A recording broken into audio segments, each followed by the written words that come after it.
Hello all and welcome to Office Hours, where we answer your media and tech-related production questions every single day. We've been doing it for 5 years as of tomorrow. And so today's show, Cindy Drozda from Erie, Colorado is our reader. Cindy, what's up today? First up, we have Harold Williams in Portsmouth asking, so far, I have used AWS Media Live, Boxcast, and Restream.io to stream one video to multiple platforms. How likely is it that I could set up my streaming service from home instead? I'm ready to give it a try.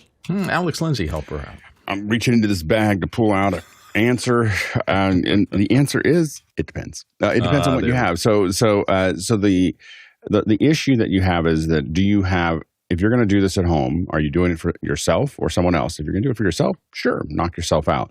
But remember that there's a couple things that you need to think about if you're going to do it as a professional or for a service for somebody else, is that you need 2 ways out minimum. So 2 solid ways out, both of which could be primary. So that means that you have 2 internet connections from 2 different service providers. Both of them have enough. You have one that's 1 gig and one that's 100 megs, as long as you don't need more than 50 megs to stream. So take all of the things, all the multiple platforms that you're doing, look at what your bandwidth usage is, and double it. That's how much you need. And then you also need to make sure that you have some kind of router. Now I use a what do they call? I want to say Dreamcatcher, but that's a video playback. So Dream Machine Pro. So I have a Dream Machine Pro that I can kind of manage everything with. There's people who say that that's not good for Dante or other production. Works fine for me, but it means I can see everything and I can control everything in the house. So if I need to do something that really matters, I can literally just go in and turn everything off. Turn everything else in the house off so that I can do this thing. So whatever that is for you, I mean, if I had the money, I would get a Meraki to do that, but it's costly and the costs keep coming because you pay for subscription. But there are plenty of other tools that you can use for that kind of thing. But you need some way to really manage your internet connection. You need 2 internet connections. Each one of those has to be twice what you expect to ever need to do the streaming. And even then, I'd be really careful about it. I mean, I have a pretty good connection at home. I actually have 2 connections at home, and I would not stream for a client from my house. Like I want a business, because I can't get a business level connection here. I'll always find somewhere else to stream from. So that's you just have to kind of be very careful. But for my own stuff, I stream all the time. So it just really depends on what you're trying to do. Sounds like good advice. Next question. Coming to us through the QR code, Anawaha'i Black Bear Marshall in Owyhee asks, we need a new DMX tester. What are the people's recommendations? Bonus for RDM and for affordability. Thank you. And Alex is coming back to help you again. So as someone who knows very little about DMX, I did what every panelist would do, is I reached out to Tlaloc. so I asked Tlaloc, here's his recommendations here. This is the Swisson. He said this is the best one. The Swisson DMX measurement tool. It does. He said it's great. And they make a couple different ones here. That's under discontinued products, but they make some higher end ones as well. So Swisson, this controller here, it does both DMX and RDM controller. Another one that he pointed out was the City Theatrical DMX Cat for something a little bit more affordable. So those are the 2 that were recommended by our esteemed colleague Tlaloc Lopez Waterman. And Tlaloc does theater all around the country and all around the world, so I would take his advice as gospel 10 out of 10 times. Next question. Another one from the QR code. David Brady in New York City, New York asks, what is the most strategic way to convince colleagues to stop throwing spaghetti at the wall and approach troubleshooting systematically? You'd think that after failures they would. Alex, what's the best way you found to help people? I don't know how to change the way people think about troubleshooting. Like, I just don't know how you change something. I kind of feel like we used to say there were certain traits that you can't repick their parents, and if they didn't grow up with a certain level of logic level, sometimes we find it very difficult. But what we do try to do is just ask questions. So, and kind of guide towards it. So all the time I'm trying to reduce the number of variables that I'm looking at any given time. figure out where the break is, start moving down that pipeline and try to figure out where the break is there, but reduce it, get to one end or the other, and start working forward until you can figure out what it is. Having the measurement tools there, showing, I guess, show, don't tell. I mean, trying to argue with someone about wanting to change everything all at one time is very difficult. Whereas what you can do is by being systematic and pushing through it, I think that's the easiest. I mean, especially in a corporate environment, the shame and ridicule doesn't get you very, might set up a lot of chain reactions there that may not be advantageous. So just simply saying, okay, well, let's look at this. Let's see if we can reduce that. We try to train this in everyone is try to reduce all the variables, try to start on one side and move to the other side. Try to make sure that you can see what's going on at every point. Measurement tools are really important. If people don't have them, they start plugging stuff in and moving things around. So, but I think it's just lead by example and try to know that part of the reason that you're in that team is because you think that way. There's a certain level of job security. Yeah, a bunch of good suggestions in the chat as well. My favorite one, JJ McKenna came up with, force them to eat the spaghetti after it dries if they're throwing it against the wall. That'll stop them from doing that every time. But Ryan Thomason said, make a drawing and start so that you have a reference point for everyone. Follow the signal flow. All good advice. To me, it depends on the kind of problem. For example, I often run into problems with a render that's dying somewhere along the process. And so I use a divide and conquer strategy for that. Take the first half of it, isolate it, see if the problem shows up there, take the second half, and that'll usually determine, there's a toxic frame or something else happening in this part of it. Then you divide that in half. And then eventually, if you do that with enough steps, it shows you exactly where the toxic asset is, and you can turn it off or get rid of it, and sometimes that'll fix the problem. So that divide and conquer is the algorithmic approach that Alex was mentioning. Start at the beginning and just go step by step until you run into the problem. It also depends on whether it's hardware or software, whether it's intermittent or consistent. The worst problems, in my experience, to solve are always the ones that it's there for a little bit and then it's not there. Maybe you have a state where the problem exists, but you change the state of the system and the problem goes away, and that drives you nuts. And I run into a couple of those where unless another background program was operating, everything worked flawlessly, but as soon as that background program was launched, it was hogging a resource or doing something else that caused things to fail. So, I think over the course of time, anybody's been doing this for a long time, you come up with your strategies and you kind of get a feeling at the beginning. This kind of feels like it's a problem over here in this area. I think the smart people don't think, oh God, that's it. I'm going to start changing everything else around except that area, or I'm going to change that area or whatever. You just have to be systematic, disciplined, and patient because everybody faces this stuff. Let's go to the next question. From Steve Burns in Ohio.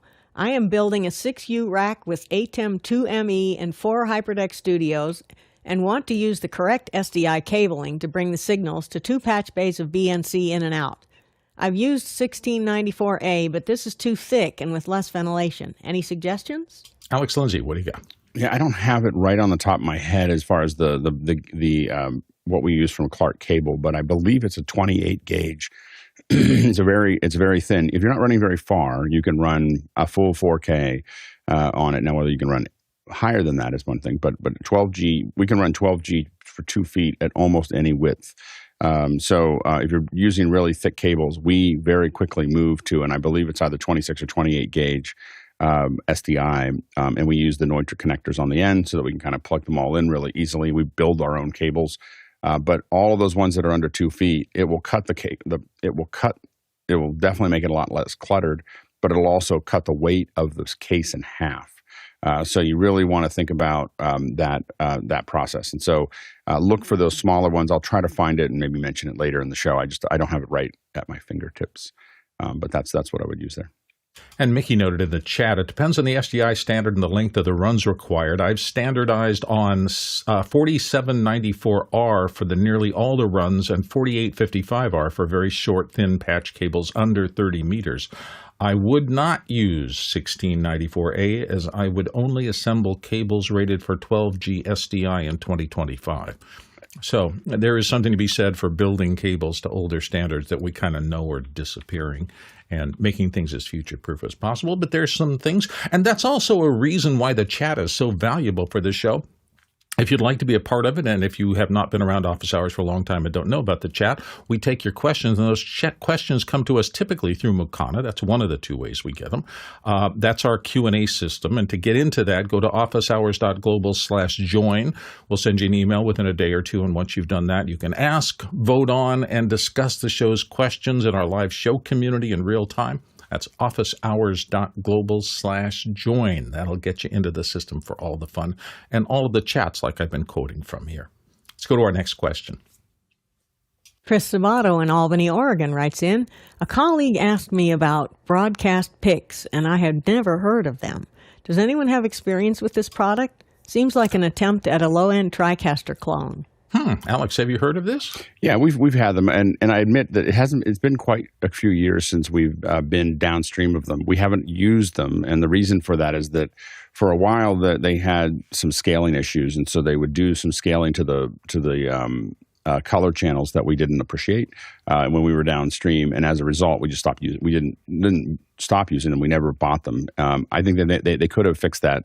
It's kind of a hybrid. It's not really all software or all hardware. It's a little bit of both, and so it's not. I don't think that at least when we were working with them, they may have moved to software. And again, the last time I interacted with a Broadcast Pix switcher was about maybe a decade ago. But again, they were cutting some pretty important corners for us that were problematic, and so as a result, there's an issue that even AJA did where you to save bandwidth you scale you go down to a 4.1 or a 4.11 signal or something like it, a 4.20 or a 4.10. And you go down to it, and then you pop back up again, and you can see it when you look at the red. So what happens is the red gets really jagged because it's been that pure color becomes aliased, and it was something that we traced down to that switcher, and there was no way for us to fix it for that show, and so we made it kind of a rule never to use the switcher again.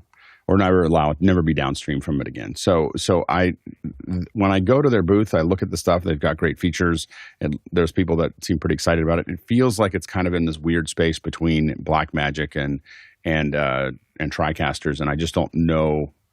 I think that they have a lot of dedicated users. I don't know if their business is necessarily growing there. Next question. Tony Mobley in Noonan asked the panel, my wife needs a monitor to add to her MacBook Air. Should it be 1080 or a 4K? What size should it be? Oh, another it depends. Alex, dive into this. Can't you see the difference? I can't. So, I mean, for a regular monitor, a 24-inch monitor at a regular distance, I'm quite happy with 1080p. I don't find that I just don't feel like my eyesight is good enough anymore to really see the difference in between the two. I have one 4K monitor that I check things with, but on a day-to-day basis when I'm working, I don't need the 4K. So man, does that save you a lot of money. Now, what I do is I get a lot of 1080p. I have 9 1080p monitors that are here. So I have a lot of display. I just don't like making everything really small. Doesn't help me at all. So I haven't bothered. Yeah. Harshid.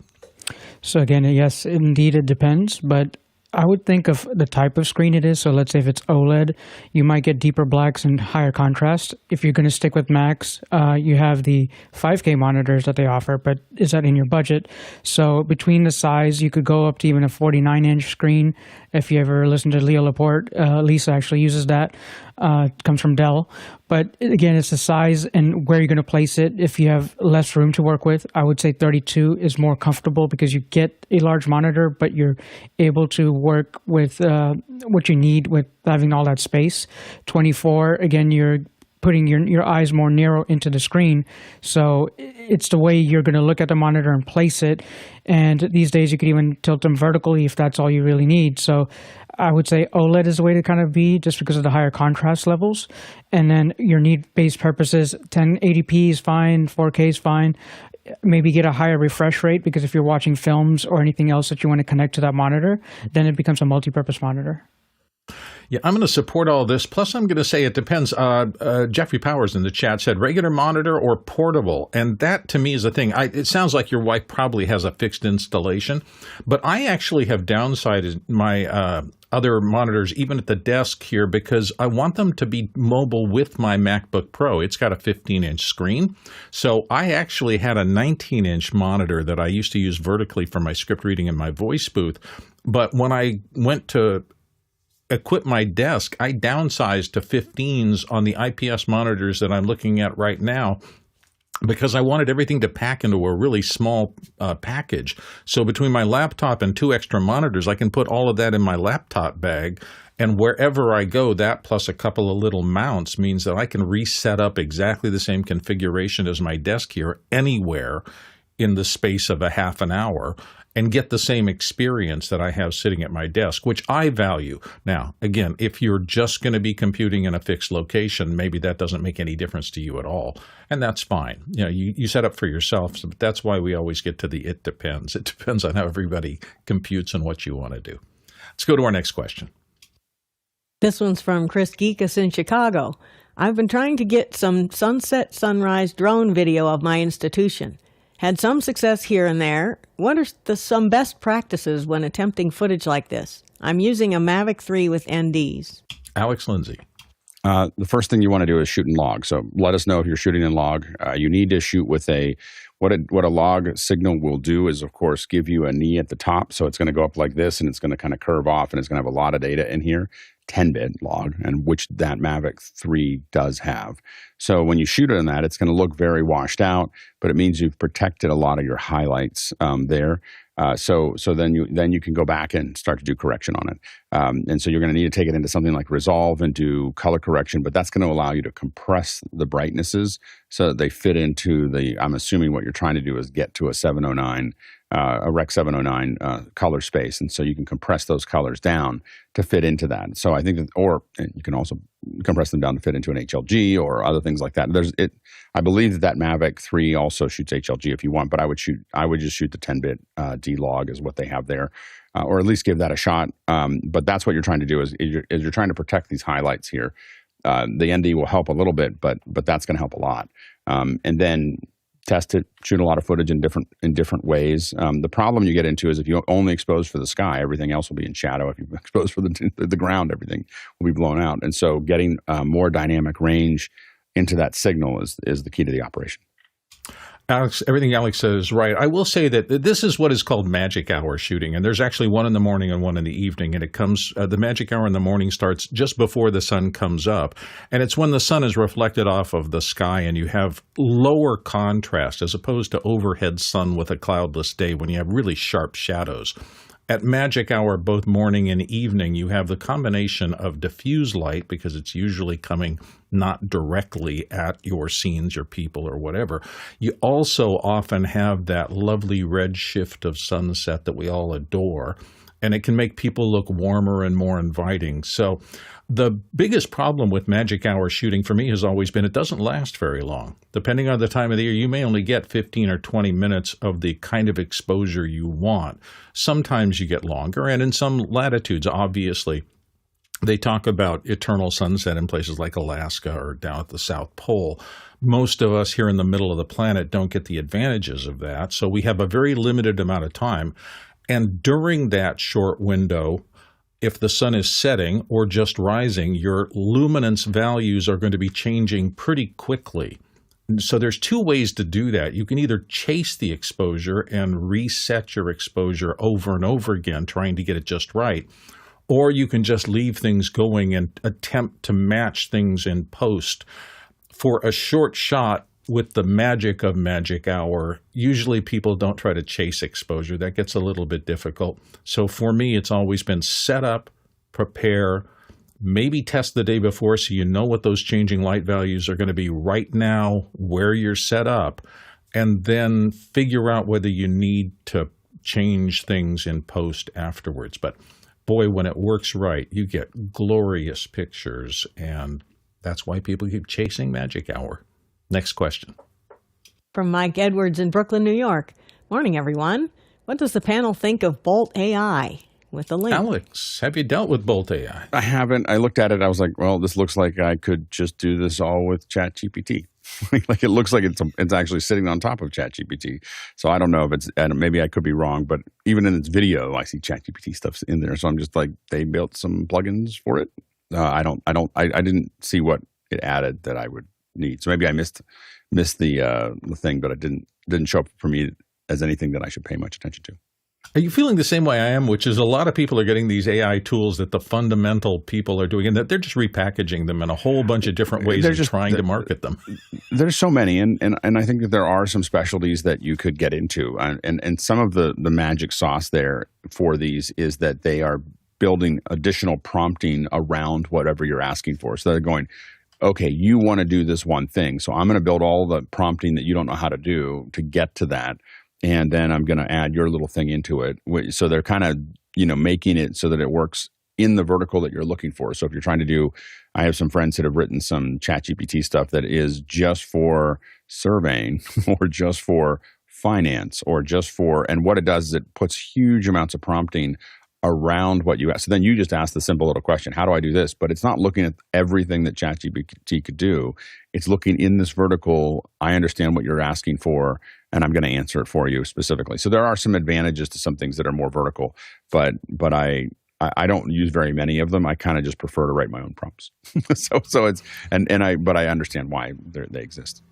Yeah, I'm just starting to see so many services saying our new AI, and when you kind of look under the hood, they're just using exactly as you have described. They're using functionally the same thing the big things do. They just put some kind of front end on it to make it easier and to make it more marketable for them. So it's a new era out there. Next question. From Ryan Ewell in Kigali, Rwanda. I run a group that has many members, visitors, production unit, etc. We want to manage a single internet connection, prioritize devices, have a guest Wi-Fi, etc. Is there a way to do this without going the Meraki route, as that is outside our budget? Do you have any better cost solutions for them, Alex? The two that I would look at is probably Peplink. That's probably the most kind of against the metal, kind of you can just control all the things that you want to do. So with a Peplink, you can take your internet and slice it up. You can make some of it available on Wi-Fi. You can take the Wi-Fi and make it available to other people. You can take cellular and mix that in. So Peplink will let you do a lot of those things. And that's kind of our Swiss Army knife in the field for being able to mix and match a lot of different connections and make them available to other people. The other one is Ubiquiti. So Dream Machine Pro, there's other Ubiquiti routers, but those are all the step below what Meraki provides. But those would be the ones that I would probably consider. Don't forget, we have some additional shows that are coming online here at Office Hours. Extra Hours happens every Monday and has been for a while now. Grant Whitehead from down in Australia, particularly for those of you who are in a different time zone, because it happens on Pacific time at 6 o'clock, which means that it's not maybe in the middle of the night for some of you in our global audience for whom the regular show is a bit difficult to catch. That happens on Mondays. On Tuesday, we typically have been doing something special, and tomorrow, a very special show. Tomorrow is our 5th year anniversary here at Office Hours. So on the evening show at 6 p.m. Pacific time, we are going to be looking back at our 5 years of operation. And don't forget, Thursday's The Rundown with David Paskin. He has a talk show there, and it's been truly fun to be a part of that occasionally. So check out all of the additional programming that's starting to come along for Office Hours. Let's go to our next question. Lois Richter in Davis, California asks the panel, I'm looking for a fixed wide-angle camera to put at the edge of a circle and see all the people in the meeting. It's to use in a merged meeting, so it will be one Zoom window, no movement. Alex? Number one is you got to tell us what camera you're putting it on. So is it a full frame? Is it Super 35? Is it something smaller?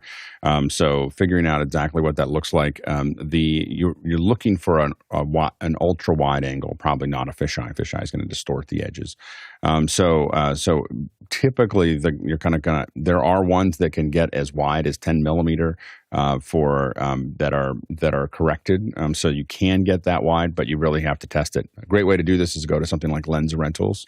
Take what you're doing. It's $50 to rent the lens for a week and put it there for one of your meetings and see what looks like. Maybe rent 2 or 3 of them and see what works in that area. But it's very, very hard, especially when you have a specific mission, to pick a lens without actually trying it. Now, you can, if you have a newer iPhone, you can get something like Artemis or CAD Rage, and they will simulate some of those, and you can try to see if they'll do it. Of course, they only go as wide as your phone does, so you have to kind of look at that as well. So, but think about what those. They might give you an idea of what millimeter on, because you can in CAD Rage and in Artemis Pro, you can select your sensor and then you can select the lens, and it's going to simulate what that's going to look like. It may not be able to get all as wide as some of these lenses can, but it'll give you a sense of what 15 millimeters or 24 millimeters or 36 millimeters means for that sensor. So that might be a good way to get started. But then after that, you have to kind of play with it a little bit. Next question. David Brady in New York City, New York, USA. Is there a multiple HDMI or even DisplayPort output card I can install in a Sonnet enclosure that will work similar to Decklink, allowing multiple outs from ZRCustom AV? Some colleagues are still on an HDMI workflow. Alex? So you can put a Decklink into a Sonnet, and then you have SDI outputs, and then you push it into an SDI to HDMI converter. Sorry, I don't on a Mac. I don't know of any. Now on a PC, NVIDIA and others make a couple cards. So if you're using a PC and you're using the custom AV tools, which I believe work on both Mac and PC, you should be able to find multiple output cards. I believe NVIDIA and others make those that'll slide right into a computer. But if you're looking for something that's going to connect to a Mac, I don't know why this is so hard to find, but like for instance, there's a 4 HDMI card from Blackmagic. I'm sure you looked at it, and I'm sure you saw that it was only input. I think it has to do with GPUs and graphics support and not having dedicated graphics support on the Mac in the way that an NVIDIA can. So I think that it has to do with the fact that the graphics card has to do that. And so I believe that's the problem, but I don't know for sure. But on a Mac, I haven't found one. And it's part of why, not the only reason why we move to SDI flows pretty quickly when we start doing things that we care about. Next question. Here's one from Tim in Athens, Ohio. I'm an IT manager thrown into occasional live stream / podcast role for higher education. What tips would the panel have for highlighting ASL interpreters in a live stream? Oh, you're lucky. I know Alex has done a good bit of this. Alex? Yeah, so there's a couple things that you want to think about there. Number one is that, so the questions are, is the ASL interpreter going to be on site? Are they going to be remote? Are you going to build a separate stream for it? So like I think Apple does a pretty good job of, they have a full-on stream, but then they say there's a second stream. And you can just go to it. And then instead of having everyone have to kind of live halfway, like the ASL is a little too small and the production's a little too small, they just make the ASL nice and big. And the production is what it is, and I think everybody's much happier that way. So are you going to do 2 streams? And if they're going to do local, you just have to really think about where you're going to set up for that. What we typically do is have like a background, one of those 6x7 gray backgrounds. We like to kind of put behind our interpreters. If not, we want them to have one of those, and have a nice clean background. Most ASL interpreters have gotten pretty good at doing this at home, so they'll see us. Typically we'll tie them into a Zoom link, and they will. And it just depends. If it's something that's going to be big budget, we bring them on site. We give them a gray background. Sometimes we give them a green screen background, because one of the things that's really cool, we think is cool, is having kind of a half circle, and the ASL person, we still want to cover their hands, but their head sticks out a little bit from the circle, so they're kind of like in a little area down here, just kind of popped up doing what they do. You have to be very careful of not letting them conflict with the background, so that someone watching it, you don't want to have form override the function. But man, does it look cool when you get it right. So it's just, there's something about it that feels very 3D if you get it working. But most of the time we put them in front of gray and put them in a box and put them on one side. So typically the most common form of ASL is going to be a box in a box. So you're going to have them over gray. You're going to have them here. It's not, people do the comping, but this is generally what we see the most often inside of the frame when we support ASL. Cool. Our next question comes from our reader today, Cindy. Yes, this one's for me. I need a 27-inch touchscreen monitor. Any recommendations or things to look for? And I should also add 1080p. Oh, Alex is here, so Alex can help you. There's a couple things to note there. One is there are actual surfaces that you can apply to the front of any 27-inch monitor that will make it touchscreen. So if you're trying to do that, there are surfaces that you can put across it. They stick to it, and then they become of course, visual quality isn't quite the same. But what I'm assuming you're trying to do is create a controller, right? You want to be able to see something to be able to touch on it. So there are a couple of those that I've used in the past. I've never been, the problem really is that once you start using, what's really ruined me, I used to have a lot of these because the old version of the thing that I do here that I built had lots of other controllers and touch screens and everything else. And I bought them. I didn't buy anything special. They were all stuff on Amazon. Planar makes a couple that are pretty good.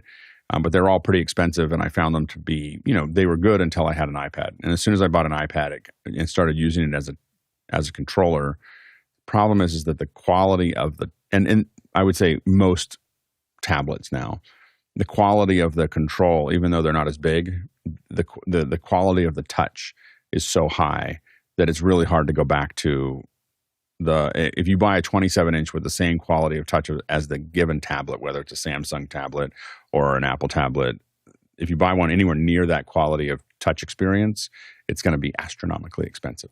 So the ones that are under $500 are kind of push hard, and they're not as responsive. And so I would think about. I assume you're trying to. Is it because you have a multi-view that you want to control, or is that what do you need to see there?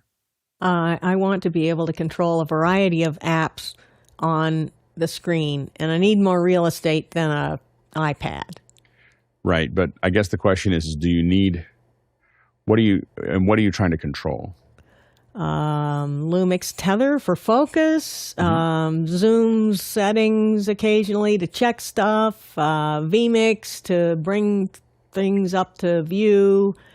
So several apps all on one screen, and be able to touch it and not have to go reach for a trackpad. Yeah. No, I hear what you're saying. The only thing I would say is that a lot of the controls just, unless, again, you buy a pretty expensive touchpad, and I haven't bought them in the last 5 years, so I have to go back and look at them. But I think you'll find that the resolution, not the resolution of the screen, but the resolution of the touch will be it will drive you crazy. Like from my experience is that the touch won't be great, and you'll be constantly, what I've done more often is build controllers that sit right next to my display that are sitting. So I build it so that I'm not like reaching down and grabbing something. And a lot of times I'm trying to automate. I have a lot of Stream Decks. I complain about Stream Deck, but it's not that I don't have them. So Stream Decks, and then I do have stuff on tablets. And I know we've got a whole bunch of Samsung tablets at home. I have a bunch of iPad tablets. I use old ones, cheap ones. Like the thing is that you can buy the cheapest iPad. You don't need $329 or whatever, and you're going to get an iPad that'll do all the things you need to do. And there's lots of different ways. What I do is build out what I need. Of course, the number one place that I use it is when I'm using Mimo Live, but I'm experimenting right now with Touch OSC to like design the interfaces that I want on the iPad, and then using OSC talk to everything else that I want to do.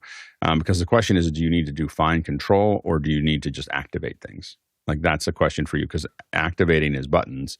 Fine control is, and then what you want to think about is, especially when I'm working, I find screens to be a little fiddly. So when I'm working, I want to think about how do I have MIDI analog controls or some kind of analog controls that I can program to work with what I'm trying to do. So you may have we used to use these shuttle wheels. We have a couple other things, but you have, like, I need to turn something like focus. Well, you can drive a hardware device that's only the focus for what you selected. Now you're just touching something and you're selecting something and focusing it with an analog tool, and you may find that to be, I have found it to be more useful than trying to the clickety nature. The problem is if you bring something up that wasn't designed to work in touch, and you're trying to do it while you're live.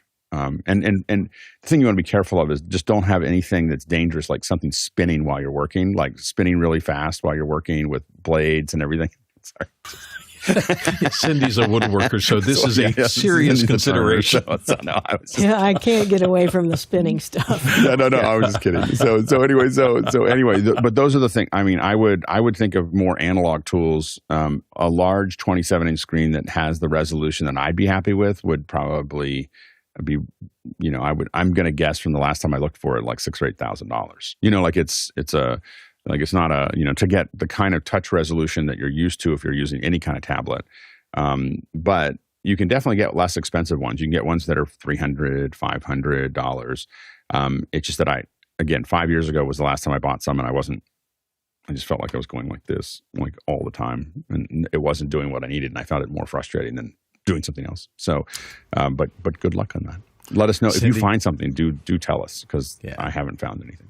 You're getting a lot of advice, too, in the Mukana chat today. David Brady said 27-inch touch displays are hard to find and expensive to make. He has a Dell P2424 HT that's awesome. John Wallace has a Beatronics one listed. Kenny Hampton has them for all sorts of monitors listed. Raj Chandil says Microsoft Surface, and he's got a link to one that Leo was using on Tech TV. John Wallace just noted, to have a good experience, you need to have a touch-first interface, not something that was coming from somewhere else. And there are more questions there, more suggestions. Guy Cochran says Wacom Cintiq. So there's a lot of discussion there, and I think a lot of people like touch interfaces. So maybe. And again, there's pretty good ones that are smaller. It's the bigger ones that get harder. Now, I will say that the suggestion of the Surface,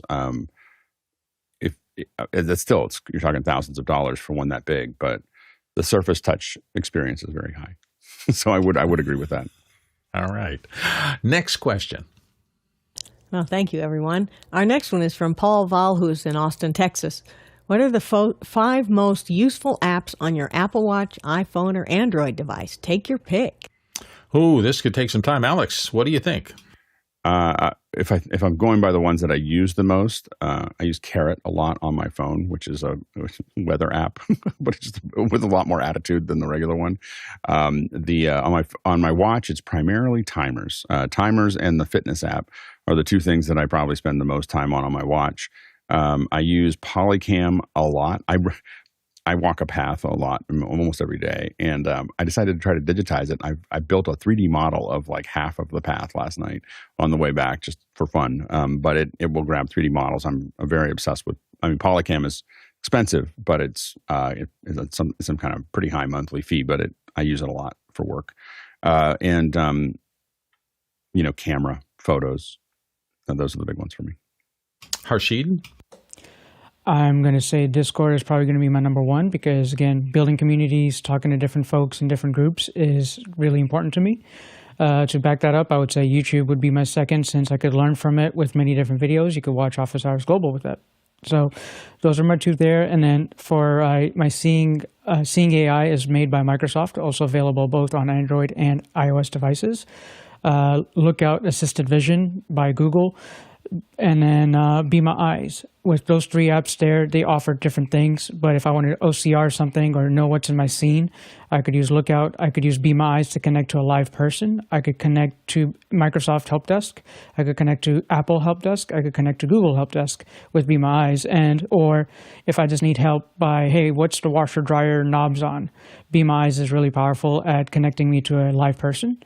With Seeing AI, it uses ChatGPT as its back end. So when you're doing OCR or trying to figure out what's in your scene, it's a really powerful tool there. And then as far as Google Lookout Assisted Vision, they're using Gemini for their image recognition.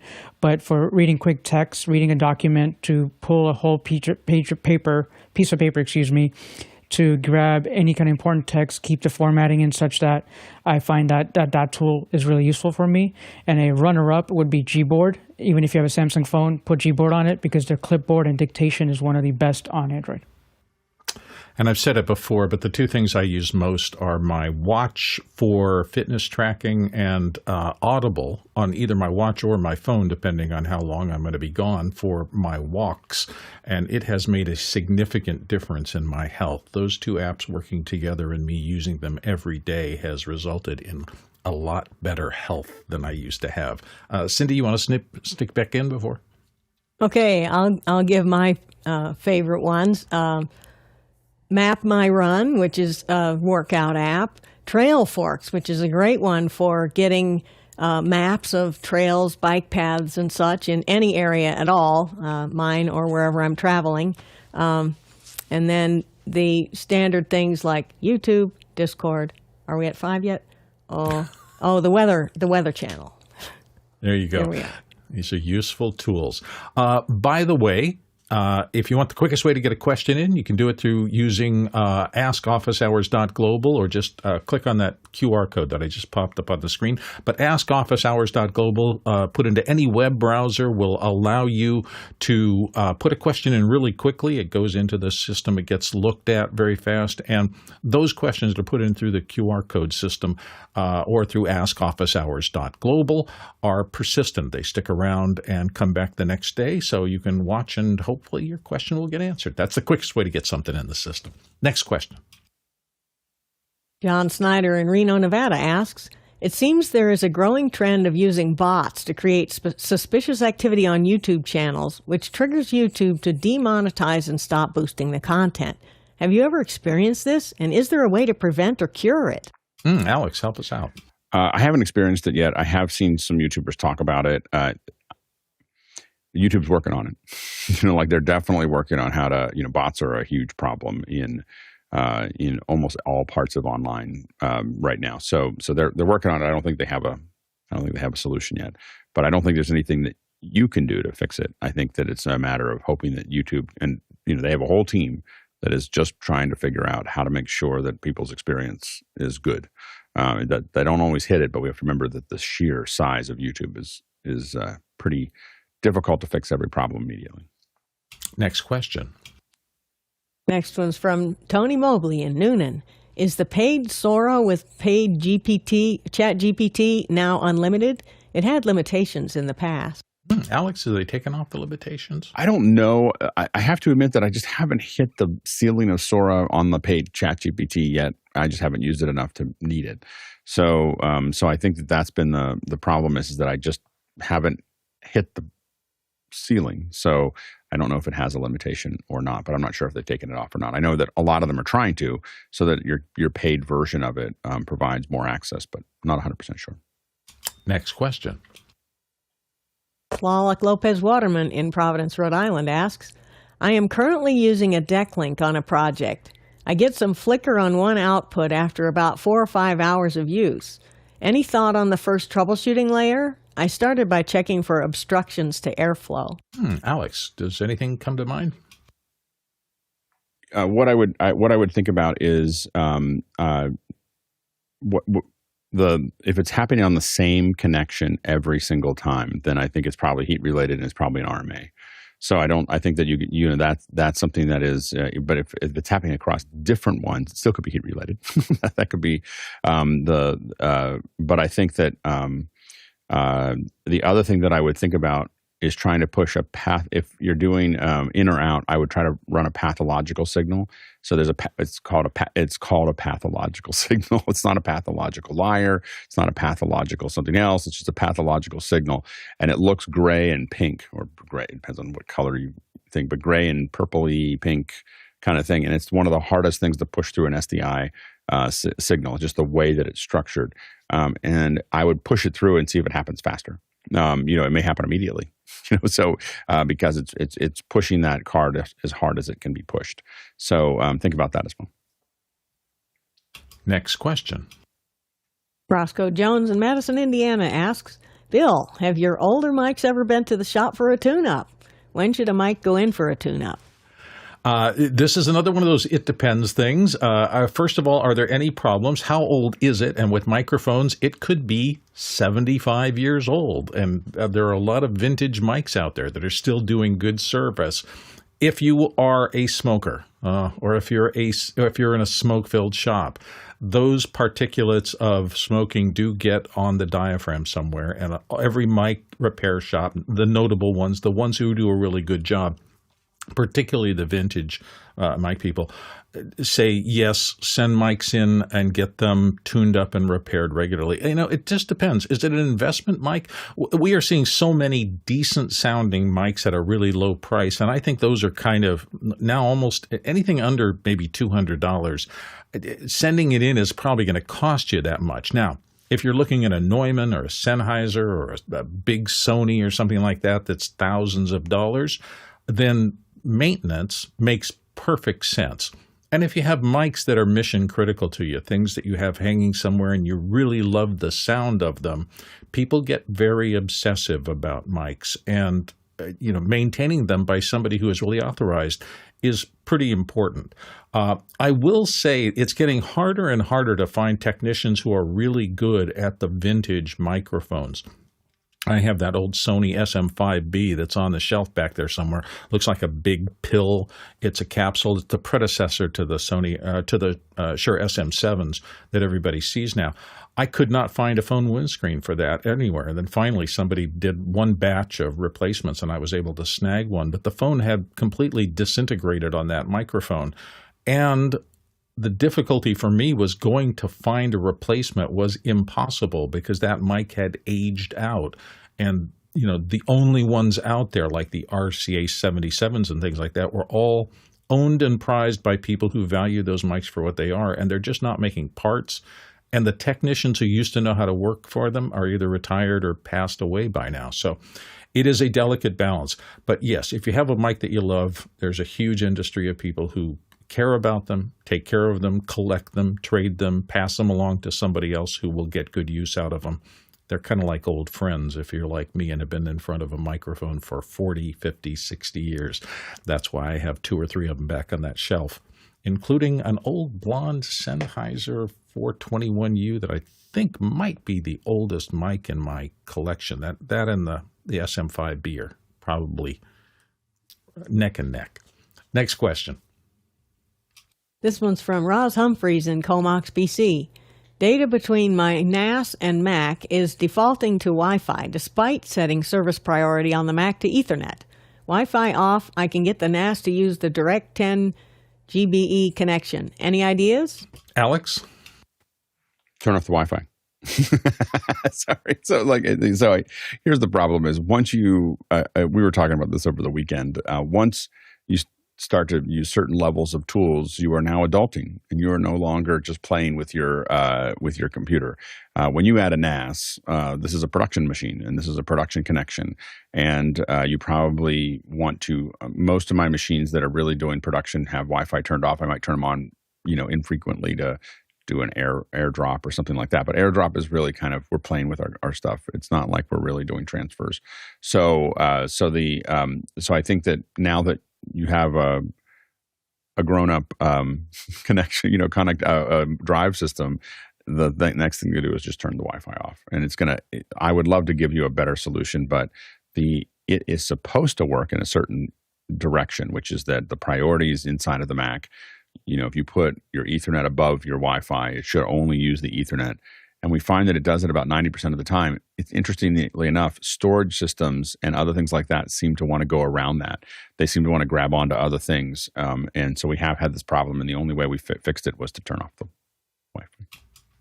Next question. Douglas Carmichael asks, what utility applications have you found for a Raspberry Pi in the studio? I didn't have my hand up there, but I just my go for it. Mouse was in the wrong place. The number one is PlayUp. So having something that can be running all the time that you can just simply cut to is super useful, and it also will tie in as a hyperdeck connection. So Jonas Dottel, who's part of our community here, writes PlayUp and is probably the number one utility application that I use on. I have a Raspberry Pi right here with PlayUp playing. And so I can't quite cut to it. It's not connected. I ran out of outputs, but it is something that I have playing on another monitor here, and that's the number one way I use Raspberry Pis actually. Next question. From Tony Mobley in Noonan. For new construction on House of Worship, should there be commercial internet of regular consumer internet? Harshit? Commercial. Consumer is okay, but if you have failures, you're not going to get that support. With bandwidth, you have priority with a business line or commercial line, as you've stated. So, walk really, really fast away from consumer. Alex? Last year, I did some consulting for a house of worship, and one of the things that they were building something from scratch, and so they asked for input for what to think about. And my recommendations would probably be pretty much the same. Number one is find out how you're going to get 2 internet connections there. You're going to probably stream. If you're a house of worship, no matter what the denomination is, you should be thinking about how you support your online congregation. They are much bigger than what's going to show up at your on your location typically. And if they get really big, then your location gets bigger too. So think about the main area as a studio that happens to have seats. So think about that, because that's really, you can still make it look great and be a great experience for people that are in the room. But you really want to think about how, from an audio perspective, lighting perspective, infrastructure perspective, you're going to be able to broadcast, because that's really going to be how you reach a lot of people. TAC 12, or not TAC 12, but 12, at minimum of 12 connections between every room, except for the bathrooms. So pretty much outside of that, everything else, you assume that you may try to connect to there somewhere in the future. Now, I would also run, Cat 8 to most of those rooms as well, just to be convenient.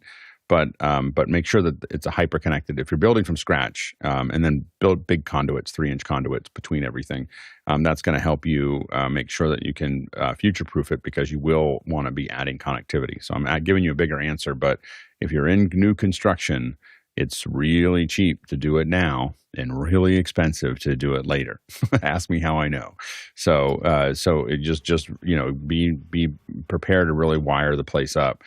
People always underinvest in this at this moment, and then I, as the person who has to run a show from there, pays for it every single time we do a show. And every once in a while, you walk into something where someone took that advice, and you're like, wow, we can just get signals anywhere we need, and we can get power wherever we need, and we can do all these other things. And you're like, someone actually thought this out. So, but I would say commercial internet is definitely is going to be important, because you are going to stream, and consumer is not going to be something you want to stream on. And David Brady said, commercial, then you have someone to yell at. If you value what we do here, there are a few ways you can help. You can like and subscribe to the YouTube channel. You can volunteer at officehours.global/volunteer, become part of the team that makes this possible, or donate at officehours.global/donate. Next question. From Ryan Ewell in Kigali, Rwanda. Recommendations for a nimble mobile 2-person interview setup. Thinking of 2 iPhones, 2 small tripods, 2 mic mobile solution, DJI Mic 2, and 2 portable battery-powered lights and stands. It's for interviewing guests in the field for a podcast. Good or bad idea? Alex, suggestions?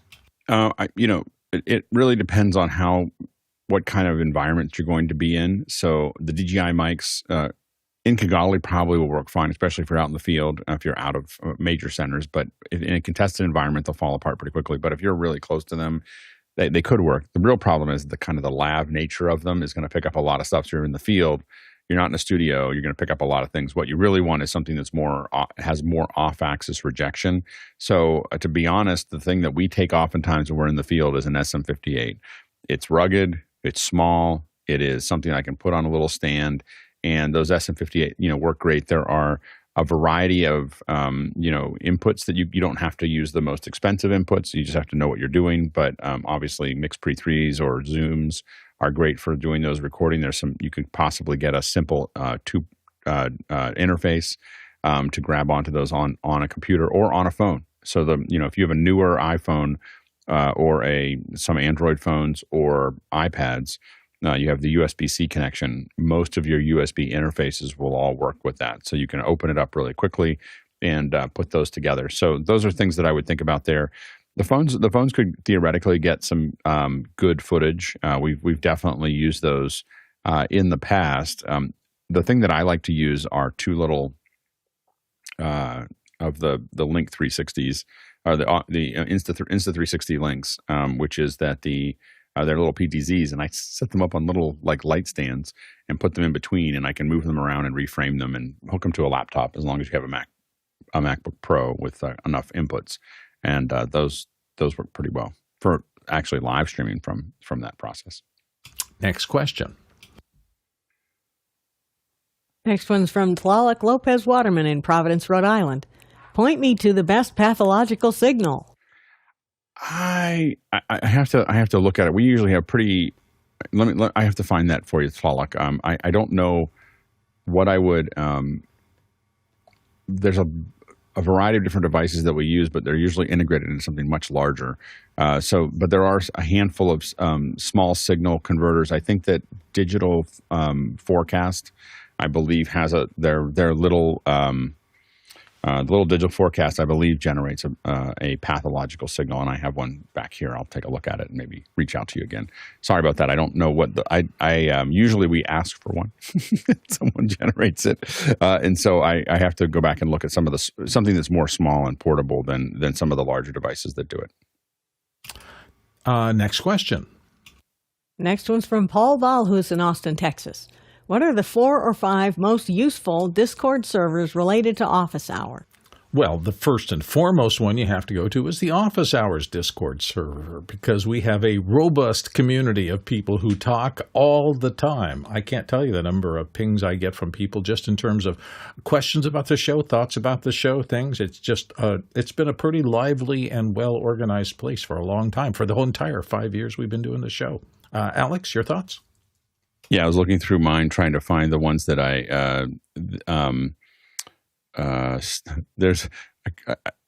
it's hard for me to, they're not organized in a way that I can quickly grab them, but I would say that the ones that I'm part of that maybe they're not very tangential, Styropop is, Styropyro, sorry, is one that's fun. It's not necessarily AV, but I enjoy it. AVAE, Midjourney, of course. There is the Sony FR7 users. I believe, I think that Greg Gibson put that one together. The Feather 3D, Twit, of course. Those are some of the ones that pop up quickly for me. The Apple Vision Pro one is another one that I have a lot of Discord servers, so it's hard for me to find the exact ones off the top of my head. Yeah, and there are a couple that are kind of internal. There's a Discord for the Rundown show that David Paskin does. Jeff Keighley has a Discord server that a lot of us are on. So, some of the people that you see regular on office hours use Discord as a method of communicating with their communities. Oh, Harshid, you had a thought. Yeah, so we had Doc Rock on our show before, and so Let's Get Live as his server. We also had Keely Dunn. Hers is a Discord coach. Those are two that I've joined in the past, or at least to give example of what a Discord server could look like or the creativity behind one. The other ones, of course, Twit, This Week in Tech, since that is a paid with Memberly or one of those names. But other than that, Dr. Husmuck had his Discord earlier when the cooking shows were going on, so that was a good way to kind of interact with everyone. And then the Garage Rocketeers, John Preto, sometimes will put, he had Midjourney in his server, and at least you get to read the different prompts and what have you. So I got a good understanding of how prompts work with maybe, say, Midjourney or what have you.